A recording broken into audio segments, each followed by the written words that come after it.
தனிமணி, சொல்லுங்க குருவே. பண்டிதர் ராமகிருஷ்ணனுக்கு மொழிபெயர்ப்புக்கான ஏற்பாடுகளை பண்ணு. சரி குருவே. தனிமணி, பண்டிதர் ராமகிருஷ்ணன் மேல ஒரு கண்ணு வச்சுக்கங்க. சரிங்க குருவே.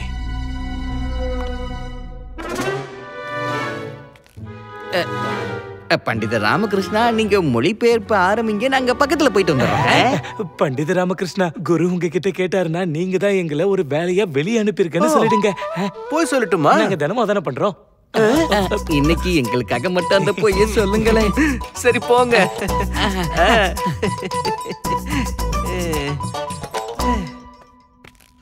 பண்டிதர் ராமகிருஷ்ணா, பண்டிதர் ராமகிருஷ்ணா, வணக்கம். வணக்கம் பண்டிதர் ராமகிருஷ்ணா, நான் உங்களை தேடி தான் உங்க வீடு வரையும் போயிருந்தேன். அப்புறம் தான் தெரிஞ்சது நீங்க குருஜி வீட்டுக்கு வந்திருக்கீங்கன்னு.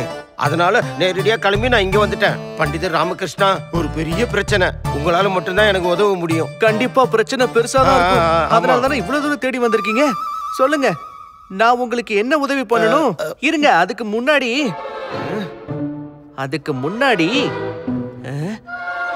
இது உங்களோடதா?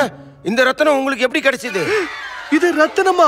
ஐயோ, இங்கதான் விழுந்து கிடந்தது, அதை எடுத்து கொடுத்தேன். பண்டிதர் ராமகிருஷ்ணா, எனக்கு ஏற்கனவே பல பிரச்சனைகள் போயிட்டு இருக்கு. போய் இந்த நேரத்துல மகாராஜா இந்த ரத்தினத்தோட பிரச்சனையை கொடுத்திருக்காரு. நல்ல வேளை நீங்க என்ன காப்பாத்திட்டீங்க. இத பத்திரமா தான் வச்சுக்கங்களேன். மதிப்பு மிக்க ஒரு ரத்தினத்தை இப்படிதான் அஜாக்கிரதையா வச்சுப்பீங்களா? பண்டிதர் ராமகிருஷ்ணா, இதுதான் எனக்கு பாதுகாப்பான இடம். எனக்கு 9 பசங்க இருக்காங்க, உங்களுக்கே தெரியும். வீட்டோட ஒவ்வொரு மூலையும் அவங்களுக்கு தெரியும். ஏதாவது விளையாடும் போது அவங்க கண்டுபிடிச்சு தொலைச்சிட்டாங்கன்னா அப்புறம் என் உயிர் தானே போக போகுது. அதனாலதான் இதை ரொம்ப பாதுகாப்பா இங்க வச்சிருக்கேன். கோத்வால் அவர்களே, கொஞ்சம் கவனமா இருங்க. ஒருவேளை உங்ககிட்ட சொல்லாம ரத்தனத்தை நானே எடுத்துக்கிட்டு இருந்தா என்ன ஆயிருக்கும்? அரசவையில அரசர் என்ன தண்டனை கொடுப்பாருன்னு தெரியும்ல? ஆமா, ரொம்ப நன்றி பண்டிதர் ராமகிருஷ்ணா. சரி, அதையெல்லாம் விடுங்க. முதல்ல என்ன பிரச்சனை அதை சொல்லுங்க. அந்த பிரச்சனை ரொம்ப பெரிய பிரச்சனை.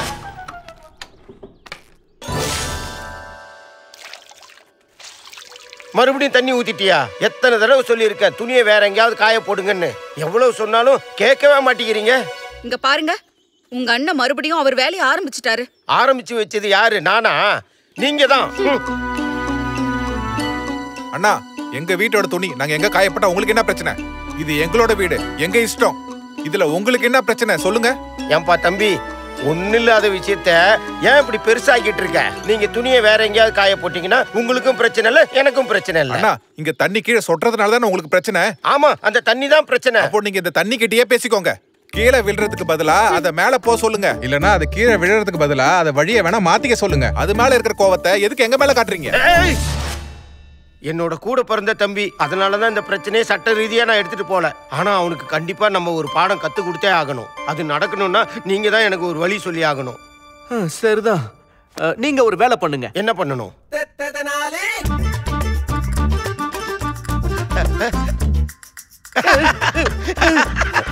ஐயோ, என்னாச்சு? வழி கிடைச்சிருச்சு.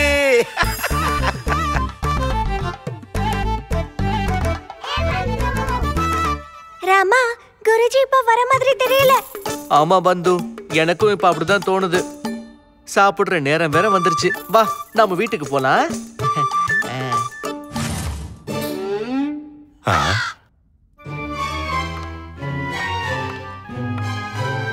பண்டிதர் ராமகிருஷ்ணா, இந்த பண்டிதர் ராமகிருஷ்ணா எங்க போயிட்டான்? தனிமணி, தனிமணி, இந்த முட்டாளங்களையும் காணோம். எங்க? வருண்மாலா, வருண்மாலா, வருண்மாலா நல்லா தூங்கிக்கிட்டு இருக்கான்னு நினைக்கிறேன். ஆஹா, சௌதாமினி தேவியை போய் சந்திக்கிறதுக்கு இதை விட ஒரு நல்ல வாய்ப்பு கிடைக்காது. உன்னை காண ஓடோடி வந்தேன், என் காதலை முழுமையாக தந்தேன், இதோ ஓடி வருகிறேன்.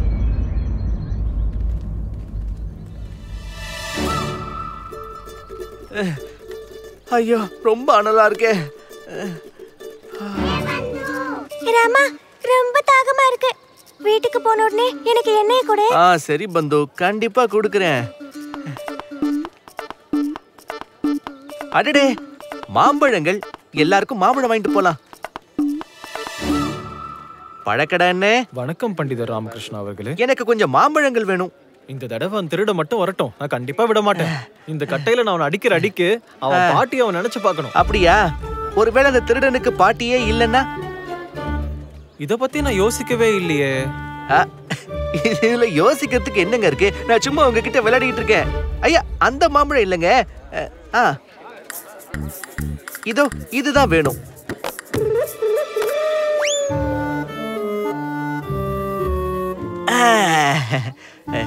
ரொம்ப நன்றிங்க.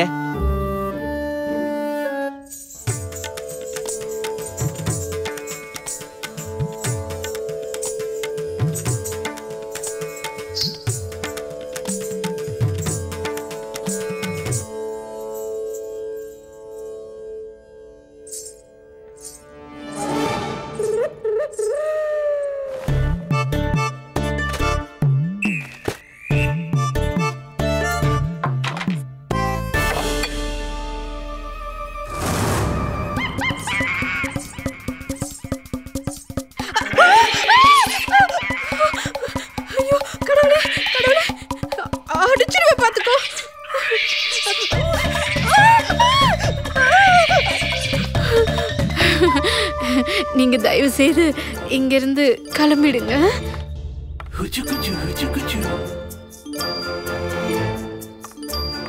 உன் காதலை வேண்டி வந்தேன், என் ஆசையை உன்னிடம் தந்தேன். நான் இவ்வளவு பாசமா சொல்லிட்டு இருக்கேன்ல, என் பேச்ச கொஞ்சம் கேளுங்களேன். பாருங்க, உங்களை யாராவது இங்க பாத்துட்டா உங்களுக்கு கண்டிப்பா பல அடிகள் விழும். அதுல எனக்கு சுத்தமா விருப்பம் இல்ல. இந்த சௌதாமினி இவ்ளோ அன்பா பாசமா யார்கிட்ட பேசிக்கிட்டு இருக்கா? பாருங்க, இதெல்லாம் நான் உங்களோட நல்லதுக்காக தானே சொல்லிட்டு இருக்கேன். அதனால நீங்க தயவு செய்து கிளம்பிடுங்க. யார கிளம்ப சொல்லிக்கிட்டு இருக்கா இவ? முதல்ல வர சொல்லிட்டு இப்ப என்னடான்னா கிளம்புங்கன்னு சொல்லிக்கிட்டு இருக்கா. எனக்கு ஏதோ சரியா படலையே.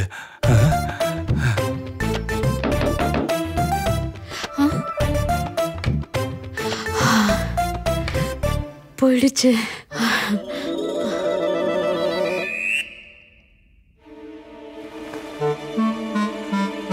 இந்த துணி யாரோடது?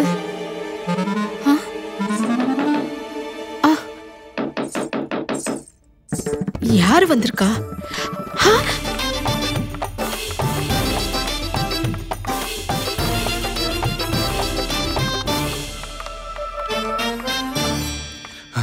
கதவை திறக்கிறதுக்கு ஏன் இவ்வளவு நேரம்? இவ்வளவு நேரம் உன் கூட யாரு இருந்தாங்க? நீ யார் கூட பேசிக்கிட்டு இருந்த?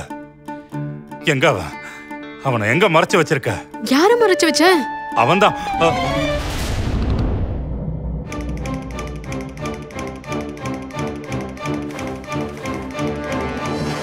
வெளியில பங்குனி வெயிலு பல்ல காட்டிக்கிட்டு இருக்கு. என்ன சொல்றதுன்னே தெரியல. சூரிய தேவர் எல்லாரையும் சுட்டு எரிக்கிறாரு.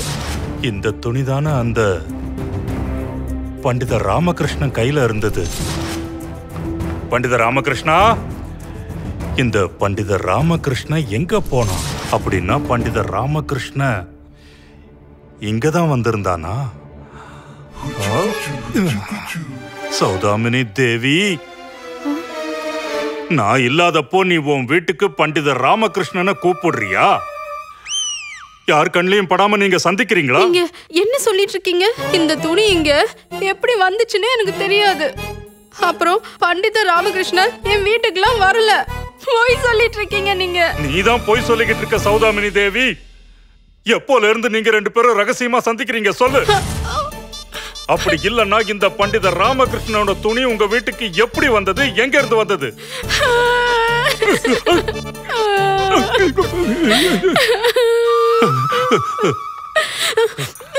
ஐயோ, அழாத அழாத. இத பாரு சௌதாமினி, சௌதாமினி தேவி, இரு இரு இரு, இங்க பாரு இங்க பாரு. எனக்கு புரியுது, எனக்கு புரியுது. இதுல ஓன் தப்பு எதுவும் இல்ல. நம்ம ரெண்டு பேருக்குள்ள பிரச்சனை ஏற்படுத்த பண்டித ராமகிருஷ்ண செய்கிற சூழ்ச்சி இது. அந்த மொழிபெயர்ப்பு வேலையில நான் அவனுக்கு உதவி செய்யல, அதுக்காக அவன் பழி வாங்கிட்டான். நீங்க பேசாதீங்க. பண்டித ராமகிருஷ்ணா என் வீட்டுக்குலாம் வரல. வந்திருப்பான், ரகசியமா வந்திருப்பான். உனக்கே தெரியாது. அவன் இங்க வந்து இந்த துணியை விட்டுட்டு போயிருப்பான். அப்பதான் நான் இங்க வந்து இந்த துணியை பார்க்கும்போது என் மனசுல உன் மேல சந்தேகம் வரும்ல. அப்படியா?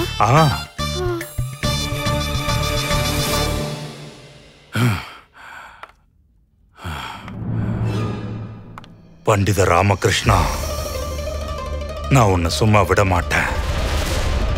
உன்னோட இந்த துணியை வச்சு உன் கதையை நான் முடிக்கிறேன்.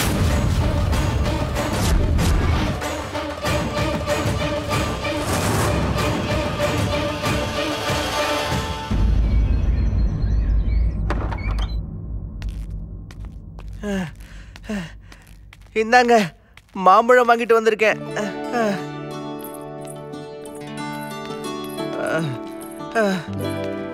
எடுத்துக்கோங்க. எதை எடுத்துட்டேனே? அட, வீட்ல இருக்கிற எல்லா துணியும் எடுத்து அழுக்கு பண்ணிடுங்க. நான் தானே துணி துவைக்கணும். உனக்கு தான் துணி கொடுத்து அனுப்புனாலே, அதெங்க? அட ஆமால, எங்க அது? கேள்விக்கு ஒரு கேள்வி பதிலா சொல்லுங்க, எங்க போச்சு? நான் அதை குருதேவர் வீட்டுல விட்டுட்டு வந்துட்டேன்னு நினைக்கிறேன்.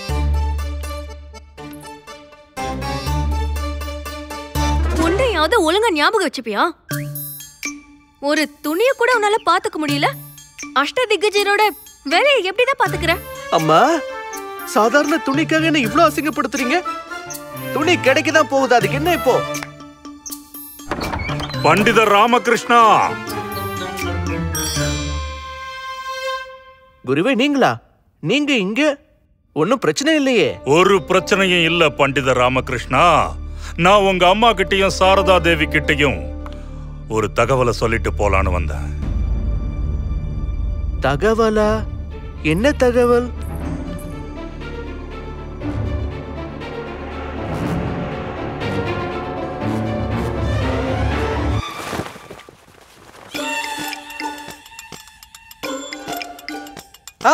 அட, இங்க பாத்தீங்களா?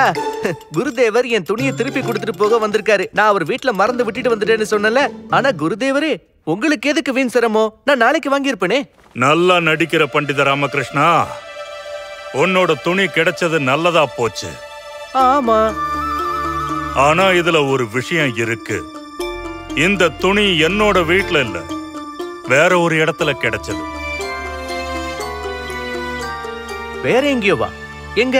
சௌதாமினி தேவியோட வீட்டுல கிடைச்சது.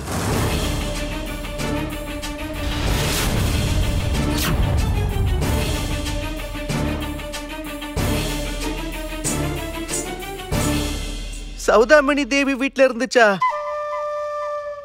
ஆனா இந்த துணி அங்க எப்படி போச்சு? நான் தான் அங்க போகலையே. ஆனா நான் தெரிஞ்சுக்க ஆசைப்படுறேன் பண்டித ராமகிருஷ்ணா. இந்த உன்னோட துணி எப்படி சௌதாமினி தேவியோட வீட்டுக்கு போச்சு? இத எனக்கும் அம்மாவுக்கும் சாரதா தேவிக்கும் சொல்லு. இது கண்டிப்பா தானா போயிருக்க வாய்ப்பில்லை. ஏன்னா இந்த துணிக்கு கால் இல்ல. அப்புறம் எப்படி இந்த துணி அங்க போச்சு? இந்த கேள்விக்கு பதில சொல்லு. குருவே, நீங்க என்ன பேசிக்கிட்டு இருக்கீங்க? நீங்க ஏதோ தப்பா புரிஞ்சுக்கிட்டு இருக்கீங்கன்னு நினைக்கிறேன். நீதான் தப்பு பண்ணிருக்க. உன்னோட அம்மா கிட்டையும் உன் பதிவிரதையான சாரதா தேவி கிட்டையும் பொய் சொல்லிருக்க. நீ இவங்களுக்கு நம்பிக்கை துரோகம் பண்ணிருக்க. குருதேவரே, இல்ல, நீங்க ஏதோ போட்டு குழப்பிக்கிறீங்க. இது ஒரு சாதாரண துணி. இது என்னோடது இல்ல. இது இன்னொருத்தரோட தான் இருக்கலாம். அப்படிதானே? இல்ல இல்ல இல்ல, இது அதே துணிதான். நான் எவ்வளவு பாசத்தோட என் கையால இங்க பாருங்க, இந்த கைவினை வேலையும் பண்ணிருக்கேன். பாருங்க பாருங்க. ஆமா குருஜி, ஒரு மனைவி கணவனோட துணியை எப்பவும் மறக்க மாட்டான். கண்டிப்பா மறக்க மாட்டான். ஒரு நொடியில கண்டுபிடிச்சிருவா பதிவிரத மனைவி. அது எப்படின்னா, எப்படி ஒரு மனைவி தான் கணவரோட மனச புரிஞ்சுக்கிறாளோ அப்படி. ஆமா குருஜி, நான் என் கணவரை முழுசா நம்புறேன். நான் ஒத்துக்கிறேன், கண்டிப்பா இந்த துணி இவரோடதுதான். ஆனா இவரு சௌதாமினி அவங்களோட வீட்டுக்கு போயிருப்பாங்கன்னு நான் நம்பல. ஆனா இந்த துணி சௌதாமினி அவங்களோட வீட்டுக்கு எப்படி போயிருக்கும்னு எனக்கு சுத்தமா தெரியல. ஒருவேளை காத்தடிச்சு போயிருக்கலாம், இல்ல ஏதாவது பறவை தூக்கிட்டு போயிருக்கலாம். எது வேணாலும் நடந்திருக்கலாம்.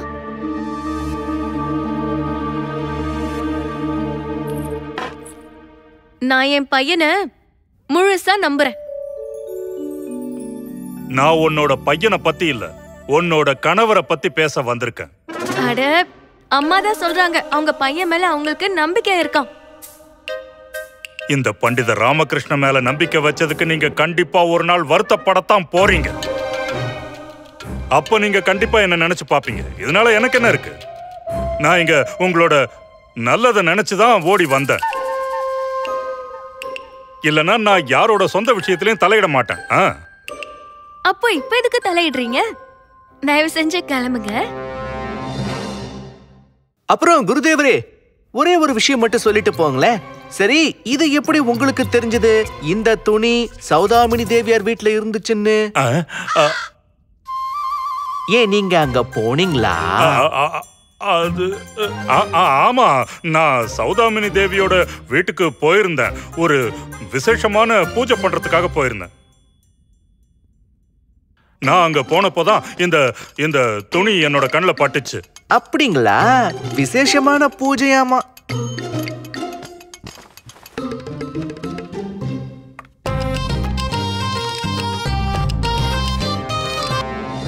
ஆனா அம்மா, நான் சௌதாமணி வீட்டுக்கு போகவே இல்லைங்கிறப்போ இந்த துணி மட்டும் எப்படி அங்க போயிருக்கும்?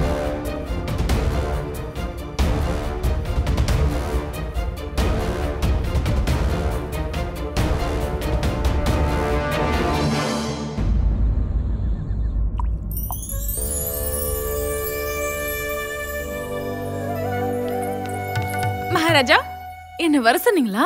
ஆமா மகாராணி திருமலம்பா. மகாராணி நியதிப்படி 12 நாட்களுக்கு தொடர்ந்து நாம ரத்தினங்களை தண்ணியில வச்சிருக்கணும். அதனால உங்களுடைய ரத்தினங்களும் எனக்கு தேவைப்படுது. உங்க ரத்தினத்தை கொடுங்க. சரிங்க மகாராஜா, நான் உடனே எடுத்துட்டு வரேன். சரி.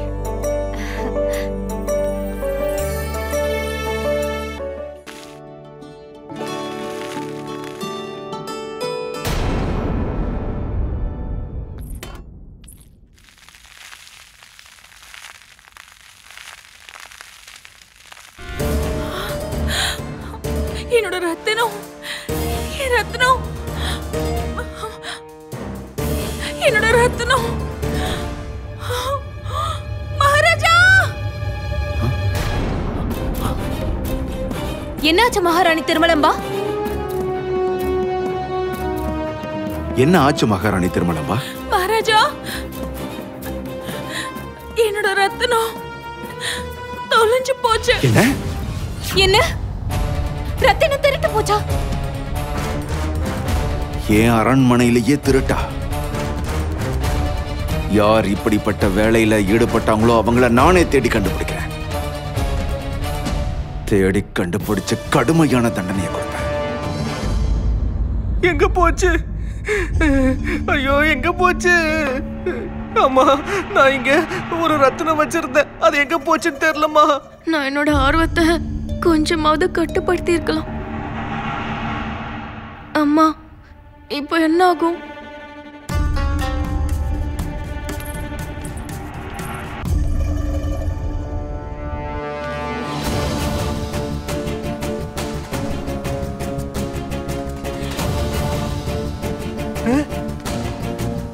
நீ எதுக்கு ரத்தினத்தை இங்க தேடிட்டு இருக்க? ரத்தினமா? இல்லையே, நான் பாஸ்கருக்கு பிடிச்ச பொம்மையை தேடிட்டு இருக்கேன். கிடைக்கவே மாட்டேங்குது. நான் எங்கதான் இங்க வச்சேன். ஆமா, அதை தேடுறதுக்கு எனக்கு கொஞ்சம் உதவி அடியே மகராசி சாரதா தேவி, அந்த ரத்தினம் மட்டும் கிடைக்கலன்னா அரசர் என்ன கண்டிப்பா தண்டிச்சிருவாரு. நீ என்னடா பாஸ்கரோட பொம்மையை தேடிக்கிட்டு இருக்க? பாருங்க பாருங்க பாருங்கம்மா இவள.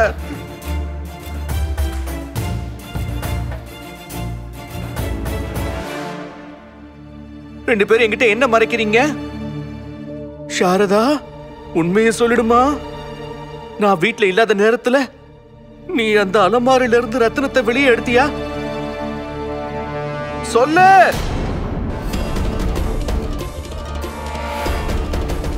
என்ன மன்னிச்சிருங்க.